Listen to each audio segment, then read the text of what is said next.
Welcome to Recounts, the inventory success podcast where we discuss how the top operators source, manufacture, finance, and sell their inventory in order to create successful businesses. I'm your host, Mike Gelb, the community manager here at Manufactured. Manufactured is the inventory success platform for consumer and B2B companies.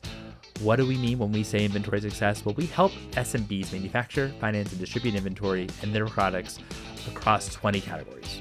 If you're looking for help reducing your COGS, or you're looking for inventory financing or selling in new channels, we're happy to see if we can help at manufactured.com. Now, I know this is a free podcast, but it doesn't mean we don't have a favor. If you're enjoying the show, if you can please subscribe on YouTube, Spotify, Apple, and wherever you're listening from so you don't miss out on when the next episode is, that would be great. If you can also leave us a review on the Apple Podcast app, that'd be phenomenal.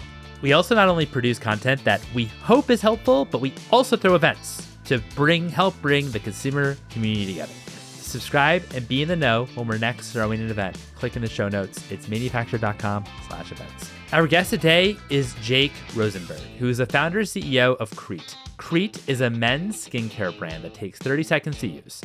Their products take 30 seconds to use and is vegan with no animal products or byproducts.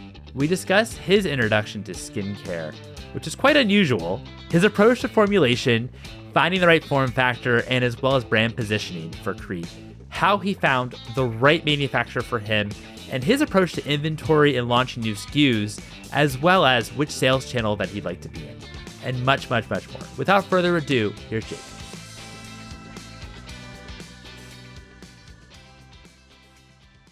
Jake, thanks so much for joining me today. How are you doing? Pretty good. Thanks for having me. Appreciate you coming on.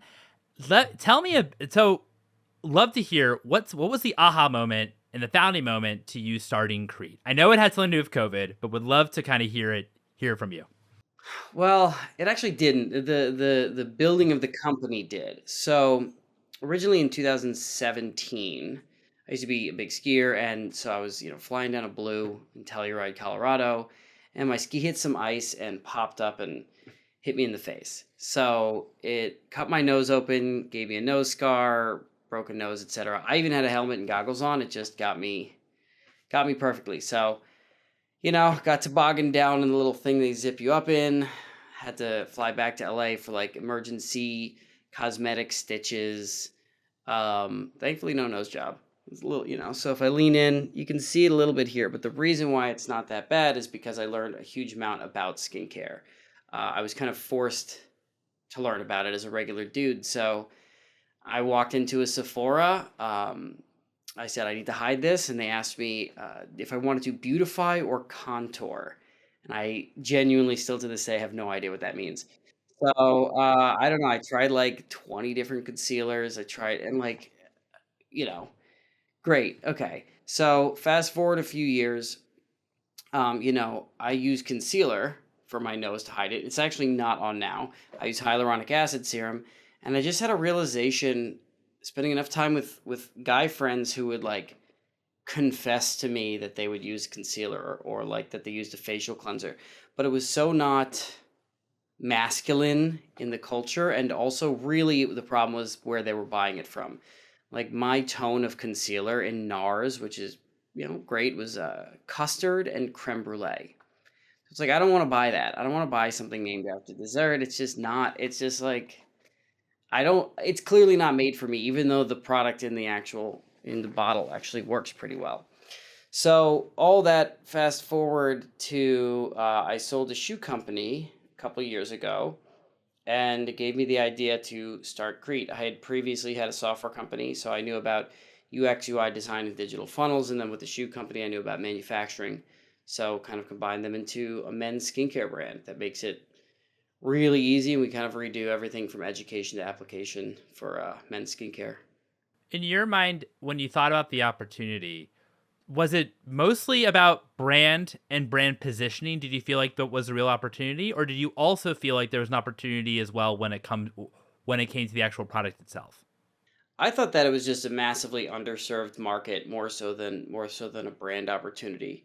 I saw the culture changing where guys were going to want to use more skincare and have better skin. I saw a world where we're constantly with, face forward. We're on Zooms, we're on podcasts, we're on Instagram, we're on TikToks, live, whatever it is. So even during the lockdowns, like your face is still front and center. I see more health conscious people, and that includes general wellness, which skincare and personal care is a part of. So I just saw these amazing products going unsold to half the population. So the brand, of course, it's partially a brand play because we need to be a brand that guys trust and educates them and things like that. Yeah, well, that's what I was wondering. If it was, if when you were thinking about the product, did you think that, hey, there are already products out here that are working pretty well? However, from their brand positioning, they're not really positioned towards men, and as well as the names of even the products maybe might not be quite induced to purchasing it. But We'll go one what? But deeper. yeah, The go for it. industry is called the beauty industry. Like even the industry name is exclusionary to men. It's like, and I get it. You walk to Sephora, it's Disneyland for most women and some guys, but not for the general average guy in America or in general in the Western Hemisphere. In Korea and Japan, they're like a decade or two ahead of us when it comes to that stuff. But it's a completely different culture and outlook on what is masculinity and things like that. So yeah, it was brand positioning is part of it. But then, when I say education to application, that's the brand is the education part and the application is important. Like our cooling under eye stick. I was like, okay, we don't want the metal roller because that gets stuck. With good quality serums, they need to be a little bit thicker and they dry over time if they're in the metal roller. So we went with a metal tube instead, which helps with lymphatic drainage and some other things. With our serums, they dry incredibly fast. They are not shiny. They're oil free. They have a matte finish. I don't think guys want to walk around with a shiny face. They don't want to walk around and use products that take more than 30 seconds. So even in the product development and the product experience, it was delivering fast results and effective results in 30 seconds or less without any confusion of how to use products. So we will just not sell certain types of packaging. So for instance, the concealer that I was talking about originally from NARS, you like unscrew it, you take it out, and it's what's called a doe foot. It's that little like wand thing. We don't do that. We have a pen where you click it, it comes out, and you just dab it. It's easier. So, that experience is more universally acceptable, and it wasn't even making things masculine, it was making them not overtly feminine. Got it. So you're also thinking about form factor as well as how actually easy like the product is to actually put on, and as well as what would make more sense for uh that you could more see maybe a man using, conversely, as opposed to what people were doing on the market today. Yeah, 100%. Scent is a big part of that, you know, having single SKUs instead of 15 different sizes and 15 different scents. Like having one SKU per product is a big thing. It doesn't create the paradox of choice, especially for new customers. How did you think about the formulation side too? Because I can understand from a brand positioning perspective, your brand positioning quite differently to what other brands are doing in terms of going to um uh brand positioning towards men rather than predominantly women, and as well as form factor. You're certainly thinking about that quite differently. What about the product itself, and how did you think about what were like the first couple SKUs that you wanted to produce? I originally wanted to start the company based off concealer. That was the idea. But during the lockdowns, all the labs were closed. So I couldn't do it. And that's not chemistry you can do casually because it's incredibly precise color cosmetics. So you essentially have to take, I think it's iron oxides and titanium oxides, whatever the chemicals are, the colorants. And you have to get them incredibly precisely because if you add more, it's a different tone. And so with things like that, it's incredibly precise. So we couldn't actually launch a company based off of that product. So the other one that we were going to do was a hydrating facial serum. I had used hyaluronic acid on my nose. It's like the absolute single greatest hydrating and moisturizing ingredient on planet Earth. We naturally make it in our bodies too. So it works for all skin types, including sensitive skin. So instead of doing a moisturizer, I liked the thicker gel hyaluronic acid serums. But again, the labs were closed. So what was I supposed to do? And so I don't really, you know, I did something a little crazy. I basically ordered a bunch of lab equipment online and started just formulating, actually in this room, like about 5 feet that way. Um, set up a tarp and started formulating, and just, it's what happens when you have a lockdown a huge amount of time and no other solution. So I went ingredient by ingredient. I bought a number of other competitors, and they all said hyaluronic acid. So I would research hyaluronic acid. There's different molecular weights of it. 10,000 Daltons. That's a measurement of molecular weight. 50,000, 100,000, 800,000, 1.2 million, and I would mix them in water and see what happened and test them on myself. And then I would kind of go ingredient by ingredient and test them, and then learn more about cationic versus anionic interactions, polar versus non-polar things. And, at the end of the day, there's only so many chemistry principles or rules to any individual formula you're trying to make. So I learned them for the serum, and it worked because I thought a moisturizer, everybody needs that. Everybody needs that, period. So that's going to be a universal product. And that's how we actually view products now. I'm lucky that that was the first one. Not everybody needs concealer. Everybody needs a moisturizer. Everybody needs a facial cleanser. Everybody needs an under eye stick, because if you're older than 25, you start getting eye bags and dark circles. So we really try to make products that cover 80% of people at a minimum. When you were formulating and kind of working through and also learning, looking on the back of labels and seeing what competitors were actually doing and kind of formulating, did you find any insights in terms of what they maybe weren't doing, or maybe an opportunity on the actual product side that you thought that Krete was quite different? Yeah, I did. It's probably not what you're expecting. It turns out to just not do what most of our competitors are doing, which is using filler ingredients. And one of the things, when you look at, let's say, when you look at an ingredient box, there's a specific way to read it, and that is anything above 1%, the FDA says that you have to list them in order. Anything below that, you can mix up the order. So a lot of times people they have less than 1% preservatives, so they'll hide them in a big thing. And a lot of times there'll be these chunks of ingredients that they try to break up, but are actually pre-made existing formulas or pre-made chemical mixtures. And they're easier to use, but a lot of times they have crappy ingredients in them. So I kept seeing sodium benzoate, potassium sorbate, and a few other ingredients like that, SLSs, sodium lauryl sulfate, something like that. And these are really aggressively terrible ingredients. And so we saw an opportunity to formulate without them. And then it turns out it's not that expensive to do that. Instead of a product being 50 cents, it'll be $2 or something, for raw materials. Well, that's a lot if you're selling at Walmart for $7, $6. That's massive. But if you can name your own price and then build a brand around quality, then that's nothing, right? So we sell this for $39 because we spared no expense on the ingredients. This is the literal best chemistry you can have for under eye bags.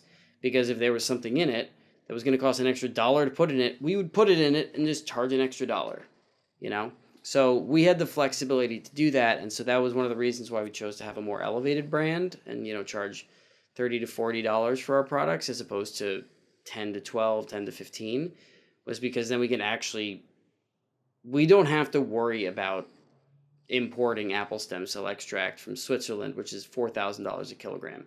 We can do that. So that was kind of the brand decision, and the choice was really necessary to justify the high level of formulas we made. Now, right now, you're predominantly direct to consumer. Is that right? Entirely, and Amazon. Some people don't consider Amazon direct consumer, but we're all, yeah. As you're expanding to new sales channels, and I know, getting into retail and sales channels, how do you think about price point in general? I know it's an elevated brand and certainly the premium products. How are you thinking overall about distribution? Do you think that this is a product that's only going to be in maybe more high-end stores? Do you think that there actually is also opportunity for it to be in more conventional stores? Or how are you thinking about it from that perspective? It's a great question. And there's kind of two ways I attack that question. The first one is, we might never ever go to retail. That's we might, but we might not. I built this brand to make sure that it was great for direct to consumer. This does not cost a lot of money to ship from Southern California to New York, or freight over to, let's say, New Jersey and ship. Pretty minimal expenses. So our contribution margins are pretty big. And so when you bundle this, and well, this is one of our new products. I can't just show you the label, but you'll see it soon. When you bundle these two together, this is like going to be a $65 bundle. These two products together, shipping is $4 to $6 to even New York. So we can manage to run this direct to consumer. And then one of the advantages of that is it's massive. Everything has been going towards e-commerce. I mean, I don't need to justify, like, nobody on earth doesn't shop on, no American doesn't shop on their phones at this point, right? I remember 10 years ago when I was running the software company I was running, it was like, even 2012, 2013, it was like e-commerce is half of sales now. It's like, I'd be surprised if it's not over 90 at this point, 80, 90. It's just everybody buys online. So if you have a product with a good enough margin and it doesn't cost that much to fulfill and ship anywhere in the country, then you don't necessarily need to do retail. Having said that, when you get to a certain amount of local awareness, whether that be local awareness in LA, California, or America in general, retail makes a huge amount of sense, because if our margins are, let's say someone's margins are 80%, their contribution margins are 40. Well, if you can do something where people are buying the 80%, it's pretty good. So how we're going to go about doing that is testing significantly smaller retail opportunities, probably gyms, hotels, next generation health, cryo places, biohacking, seeing who actually buys and how they buy, the proof points. Do we need countertop displays? All of those things. And then as we get larger, we'll know who our customer is, even to a higher degree. We'll do a study that shows, are they going to Target and spending a lot of money? So is it okay if we're in the top 10% expense of Target? Or should we be in the bottom 10% of expense for Saks Fifth Avenue, or middle range for Macy's? Should we be going into a store like REI or Best Buy? Totally out of the box ideas. I have relationships at a lot of these places, so it's really a matter of which one is right. So direct to consumer, it's the same thing. Which audience is right? So we're going to learn which audience is correct from direct to consumer strategies, and then, figure out the right retail partner at the right time. Figure out the right retail partner based on the demo that actually is kind of shopping for your products. If for some reason it was just like 45 plus guys in Mississippi buying our stuff, let's say that was the demographic that was printing money, I'd be like, well, let's go find the retail partner in Mississippi that caters to older guys. We're a very data driven company, so we're not trying to just do a national Target launch and see if it works out. I do feel like sometimes what happens for brands that start D2C is they have the opposite problem. Well, they actually price themselves too low. And they price themselves too low because they want to generate sales, and maybe they are much lower than competitors. And then when they actually head into retail, they have like no margin. It doesn't really actually make sense for them to actually go into wholesale retail. What I think is, and it's at that stage, once you have like a commercial, once you're in market, it's really hard to change your price when it comes to going up. But I think what's an advantage for you is you're already priced high. You like and you do that obviously on purpose because of the actual product that's there. Yeah. We it wasn't an accident, right? To make sure that we could wholesale one day. No, and exactly. like and that. It's always easier. Well, I mean, obviously it's dependent on margin, but it's much easier, at least from the consumer lens, it's easier to actually come down in price from a consumer standpoint than go up in price. Then, that's when It's almost impossible. I don't. You almost have to change your name and pretend you weren't even the same and change it back. Like I don't know if we could, like, if we're selling a serum for $39, I don't think we can just start selling it for like $49 or $59. Our existing customers would probably like kill us. They'd hate it. Yeah, I don't think you can really do that. You can always discount things, but yeah, pricing is a difficult thing. We did a lot of testing to make sure that it was kind of the correct price. There's two other things I'll say about price too. The first is that higher prices can connotate quality. I mean, that's what it means for us, right? If you see like a lot of times, and I learned this from I think the pharmaceutical world, just from research and things and being curious. When a drug goes off patent and all of a sudden you can have generic versions of it, something like, let's say, Propecia is, I don't know what it was, $1, $2 a pill, whatever, and now it's 2 cents. What the pharmaceutical company will normally do is take their branded drug of Propecia and like charge even more for it because customers go, oh, it's even more expensive, therefore it might actually be higher quality, or they might have added something to it. So it's a thing that a lot of pharmaceutical companies do. No, they arbitrarily start charging more.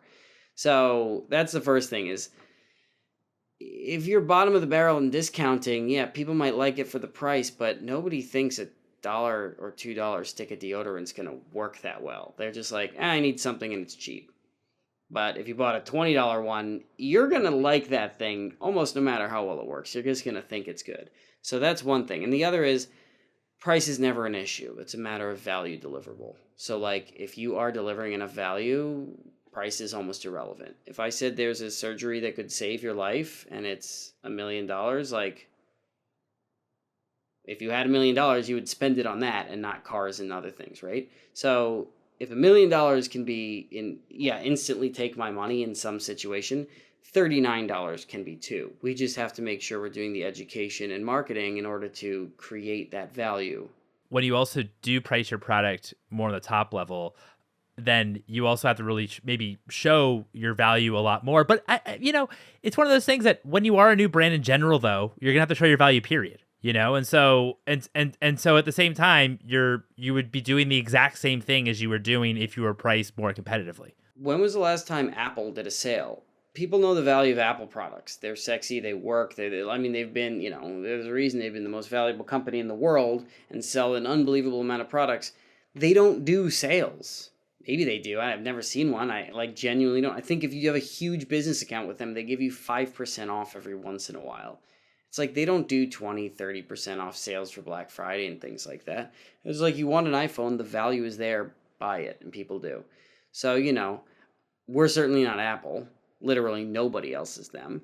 But yeah, they are just kind of the benchmark of, if you deliver enough value, then you do not need to do discounts and other things. Because there's like intrinsic versus extrinsic motivators. And so like sometimes if you give a discount or a low price, people will they will devalue the brand, and they'll almost think like, they won't think it's as epic of an experience as it possibly will be. That's a very fair point. When you realize, hey, we want to deliver from a product perspective the state of the art, the best serums, the best moisturizers on the planet, how did you go about finding the right manufacturer for this? Because we've had a couple manufacturers on the podcast, and one of their biggest red flags, to be honest, is, hey, company, brand, founder, you're bringing this product to us, and it's really complex, and actually this doesn't make sense at all from a economic standpoint. It seems like I could see manufacturers kind of turning you away, being like, this is kind of crazy, just because of the amount from a economic standpoint that it would be, or not really. Did that not really happen? I probably talked to 30 or 40 manufacturers. Southern California, where I am in LA, is like, it happens to be a center of skincare manufacturing up in Chatsworth and even all around the city. I found nobody that even came close to me being interested in working with until I found the singular person that I'm working with and will never not work with him. Like, kissed a lot of frogs to find the prince, or whatever the expression is, right? Like, almost every place was trying to do a couple of things. They would say, okay, great, pay a $1,500 lab fee, but we own the formula, so you can never leave. No. I want flexibility. If I'm acquired, like, I would like the acquirer to have, like, the formula. Okay, cool. Well, we can put in a minimum of, like, once you order $1 million worth of stuff from me, it's like, well, that's not exactly startup friendly. I have no idea how much of this product I'm going to sell. Okay, fine. You can pay us $20,000 and you can own the formula, but it's going to take us 9 to 12 months to make it, and we're going to answer your emails every 2 weeks. It's like, I taught myself chemistry, and in this room in like 2 to 3 weeks formulated our best-selling product by myself with no experience, using YouTube and Google. Like, so coming from that angle, I was like, this is just ridiculous. So there's just general problems with contract manufacturers, and it's not their fault. They don't. There's setup fees and lab fees and a lot of complexity, and like they don't want to make 3,000 units of something. They don't make any money with that. The manufacturing margins are pretty small. So if they're charging me $6 a unit to make 3,000, and it costs them four, they're going to spend like a month or two working on something, and they're going to make $6,000. Like they can't do that with all the people involved and other things. So it's really hard to find someone at small scale.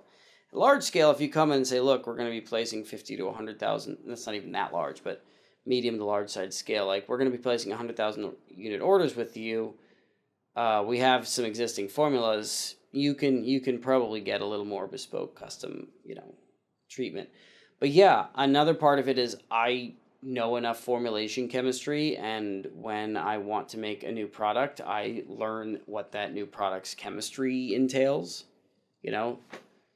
If it's concealer, I Google and research a lot of how concealers are made and the ingredients in them, and I buy probably the top 10 concealers on Amazon or direct consumer brands, and I test them myself. So when I go to a manufacturer, I'm like, here are the benchmarks. I want the slip from this one, the matte finish from this, the coverage from this, the whatever. And so they start knowing 80 to 90% of what I want with chemistry list, because on the boxes ingredients. So, but yeah, you just, like everything in life and especially in business, finding the right partner is absolutely imperative, and this is the person or the group that's going to make your literal products. So you have to find the right one. Why is the current partner that you're working with you'll never leave or hope to never leave? Because yesterday morning I drove in 45 minutes away, and for 3 hours we were in the lab together experimenting, and we have two new products we're working on, and he had given me 4 base formulas of each, which were exactly what I wanted, and then we tested them and improved them live, and he sent me home with others and with ingredients lists. Like, he just matches my energy and my style, and we went from, hey, I think I want to make these 2 new products 2 weeks ago, to I have probably 90% done formulas, like, just off screen sitting here that I just have to test a little bit more, and we'll probably start manufacturing them in like 2 to 3 weeks. And that is just unheard of. That's like agile development for chemistry based products, which is, I come from the software company. Yeah, and I read the Lean Startup in like 2013 or 2012 or something, probably 2013. Changed my mindset on everything. So he lets me do 3,000 unit MOQs to start new products. He helps with financing inventory. And I've given him a bunch of clients, so we pay him well. He's not cheap. That's another thing. It's like price, quality, speed. Like pick 2, and we picked quality and speed because for us we have huge margins, so price was fine. We're not going for million unit orders in Walmart. How do you also think about your overall product portfolio? Because of course, as you introduce more SKUs, then of course you have to have inventory for those SKUs, and it just makes it more complex. I know you're releasing 2 more SKUs that you just talked about, but I guess what's your approach? What does it make sense for you to actually launch new products rather than trying to grow, and devote the time and also cash to actually growing your inventory levels and actually selling through your current products? Yeah. So the first thing is development costs. We don't really have them. I've kind of negotiated those away. The second, I come in with 80% of the work done, right? So like, it's not really that much development time. Second part of it is MOQs. So let's just say your product costs $5 to buy. Some people it's going to cost $1. Some people it's going to cost 30. It really depends on what you're selling and to who. So if you're selling jewelry and it's real gold, it might be, whatever. So what's your MOQ? So let's say it's $5. If your MOQ is 5,000 units versus 10,000 versus 25,000 units, those are totally different things. What's the lead time? If your MOQ is 5,000 units, but the lead time is 6 months or 4 months, and you sell through that quickly, Well, you actually have to start doing larger orders. So it's essentially a puzzle with those couple of variables. Um, so for us, we get it manufactured quickly with low MOQs. So for us, we figured out that like, great, we don't actually need to put that much capital. And then we have payment terms. Great. So like for us, launching new products is not a financial burden, a cash flow burden on us. That's kind of a miracle situation that took me like 2 years to set up. And I like I said, I talked to 30 or 40 manufacturers and got a lot of no's, a lot of like, never talk to me again because what I was asking for is a little outrageous. But then I found someone who, in return, I helped him in outrageous ways, and it just worked. Um, and now we're in just like a significantly better position because of that, right? It's like, if you're going for a wife, make sure you're dating to marry. It's like, okay, well, we were like trying to find a person not for short-term stuff. We were trying to find like partners we could marry, essentially. Um, then as far as the actual products themselves, well, one consideration is make sure they have a 2+ year shelf life so that if you order too much inventory for now, they don't expire and you can sell through them over a while. Um, if they're smaller, there's less storage and fees like that. We like to do individual SKUs. We don't like to do multiple SKUs of the same product. So there'll be one size, one scent, one something. We're not doing, that's why fashion is hard sometimes. You make a great t-shirt, you need it in a small, medium, large, extra, We don't. We make this. This is it. This is the one product. There's no whatever larger size. There's no smaller. It's like, that's it. So we do that for all of our products, except for our concealer, which we have multiple tones for, but that was a necessity.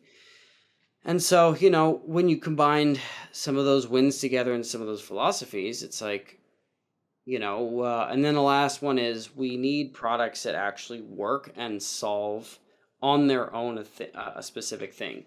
If you have under eye bags, you use the cooling under eye stick. Like our other products were like, well, our facial serum can help a little bit with that, but it's not really what it does. This specifically does that.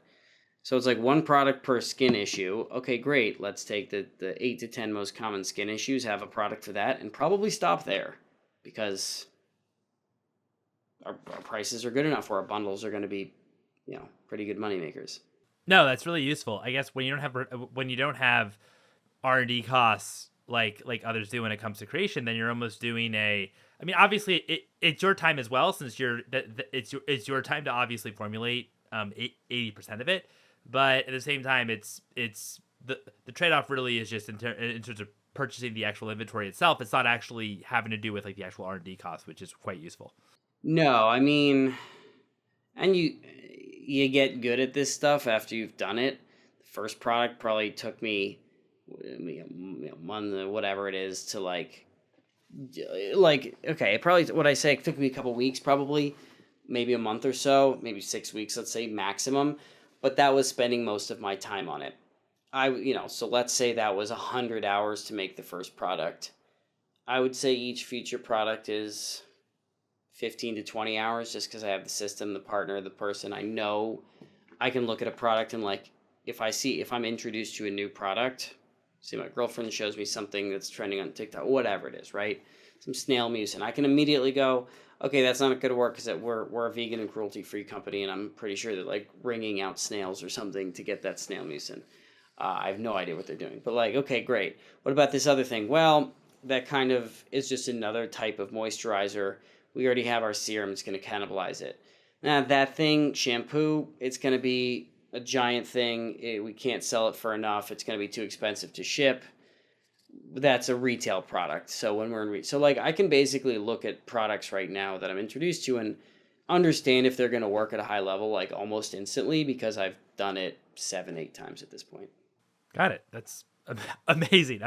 Amazing that about that point you're able to understand that they're going to work quite quickly.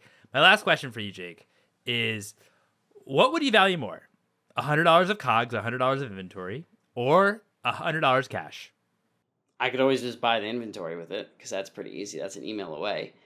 But at this point, like, inventory is easy because we have it. Like, that $100 could go towards any number of things, and you have to stay agile as a startup. We are just starting to invest in TikTok Shop.